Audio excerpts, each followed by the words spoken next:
Hello મિત્રો, જય શ્રી કૃષ્ણ બધા જ મિત્રોને। આજે આપણે બનાવીશું કળથીનું શાક। તમે જોઈ શકો છો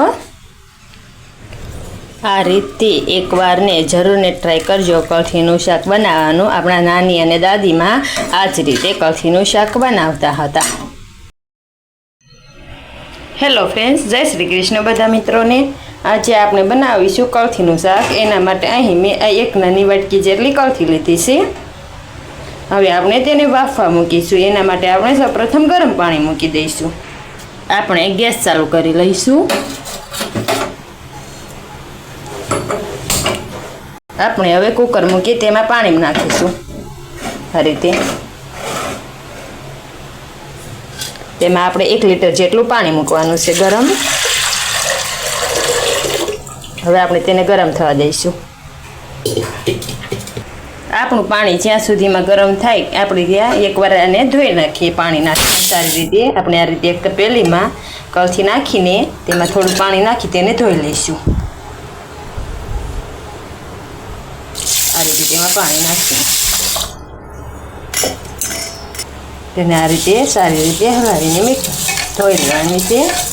આમ તો એમાં કાંઈ પણ હોતું નથી, પણ કોઈ પણ કસ્તર કે કંઈ હોય તો તે ઉપર આવી જાય ને તમારે એકવાર જોઈ લેવી। તેમાં કાંકરા કે એવું છે નહીં ને, કાંકરા ઉપર ન આવે એટલા માટે।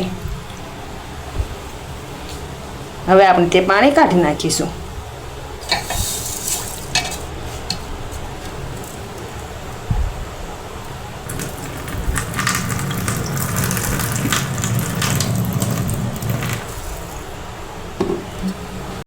આપણું પાણી ગરમ થઈ ગયું છે તો આપણે તેમાં કળથી નાખી દઈશું। આ રીતે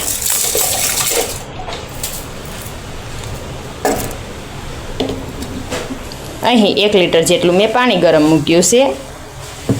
તેમાં આપણે કળથી નાખી દીધી છે। હવે આપણે તેમાં મીઠું અને થોડુંક તેલ નાખી દઈશું। તેમાં હું 1.5 ચમચી જેટલું મીઠું। પાણી તમે ઓછું વધારે કરી શકો છો, તેમાં વધે તો તમે તેને કાઢી પણ શકો છો। 1 પાવડા જેટલું તેલ।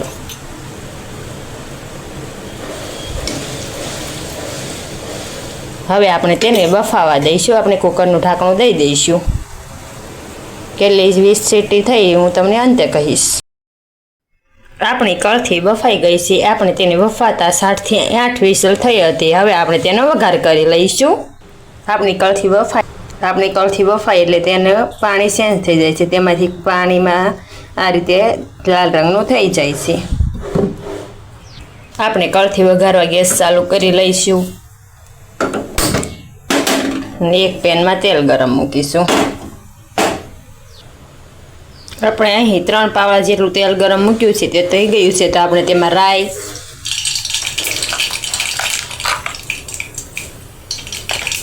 પોણી ચમચી રાઈ, અડધી ચમચી જીરું,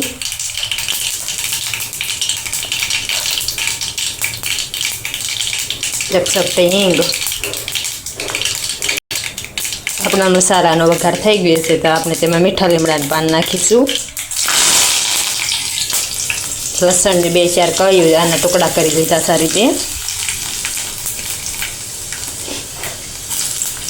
હવે આપણે તેમાં મરચાં,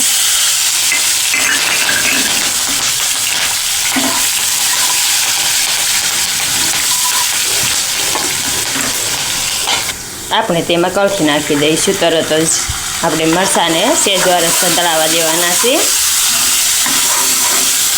આપણે કળથીને બાફી હતી તેને તમે તેમાંથી પાણી કાઢવું હોય તો કાઢી શકો, નહીંતર તે પાણી સહિત જ નાખી શકો છો। જો તેને બાફી તે પાણી તમે નાખશો તો તેનાથી વધારે શાક મીઠું લાગશે। અને કળથી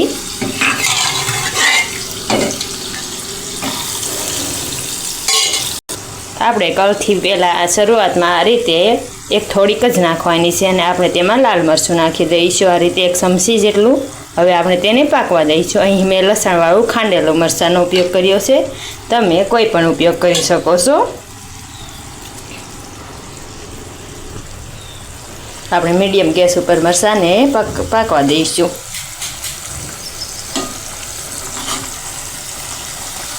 આપણે ચમચા વડે આ રીતે સારી રીતે મરચાંને મિક્સ કરી લેવાનું છે।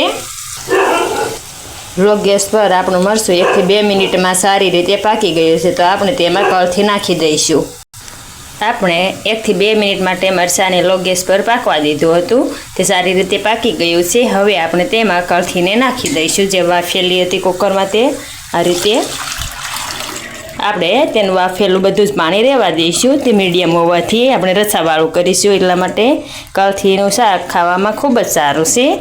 તે તમે શિયાળે ખાઈ શકો છો. અને જો તમે ઉનાળે બનાવો તો તમારે તેને પહેલાં પલાળીને રાખવી 4 થી 5 કલાક.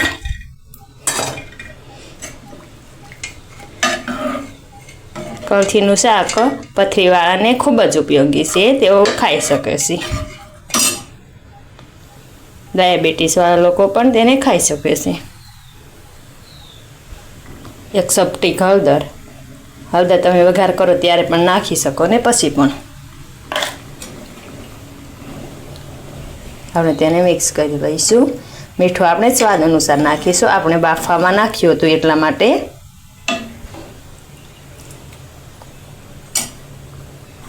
આપણે કળથી બાફી હતી તેનું પાણી પણ તમે પી શકો છો. પથરીવાળાને તે ખૂબ જ ઉપયોગી છે. તે પાણી તમે શાકમાં રસામાં ન નાખો તો પણ ચાલે અને તેને તમે પી શકો છો. તો તમારે તેમાં સહેજ ઝટક પાણી કરીને નાખી દેવાનું. તમારે તે પાણી ન નાખવું હોય તો. પણ આપણું શાક વધારે મીઠું થશે. બાફેલું પાણી હોય તે શાકમાં નાખશો એટલા માટે. હવે આપણે સારી રીતે આપણા રસાને પાકવા દઈશું. આ રીતે ઉકળવા. તમે કળથીના શાકમાં ટમેટાને પણ નાખી શકો છો. તમે ટમેટાને ઝીણા સમારીને કે તેની મિક્સરમાં પ્યોરી કરીને નાખી શકો છો. મેં અહીં નથી નાખ્યા. આપણે આ રીતે તેને ઢાંકીને થોડીક વાર માટે પાકવા દઈશું. આપણે તેમાં થોડુંક મીઠું નાખીશું. સ્વાદ અનુસાર નાખવું. આપણે બાફવામાં નાખ્યું હતું એટલા માટે.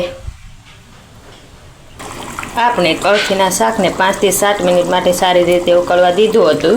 આપણું શાક આ રીતે મીડિયમ રસાવાળું થઈ ગયું છે. તમે જોઈ શકો છો. હવે આપણે તેમાં ધાણા જીરું ઉપરથી 1/2 ચમચી.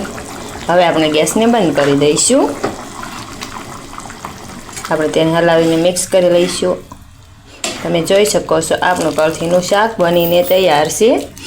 આ જ રીતથી આપણા નાની દાદીમાં બધા જ પરંપરાગત શાક બનાવી રહ્યા હતા.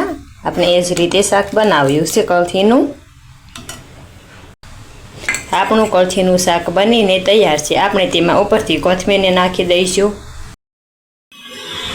આપણું કળથીનું શાક બનીને તૈયાર છે. આપણે તેને આ રીતે પીરસી દઈશું. એકવાર વાસણમાં ભરીને આપણે આ રીતે મીઠા લીમડાનું પાન મૂકીને તમે તેને ઘઉંના, જારના કે બાજરાની રોટલી ગમે તેની સાથે ખાઈ શકો છો. આવી જ મારી અવનવી વાનગીઓ જોવા માટે મારી ચેનલ રસોઈનો કરિયાવરને લાઇક, શેર અને સબસ્ક્રાઈબ કરી લેજો.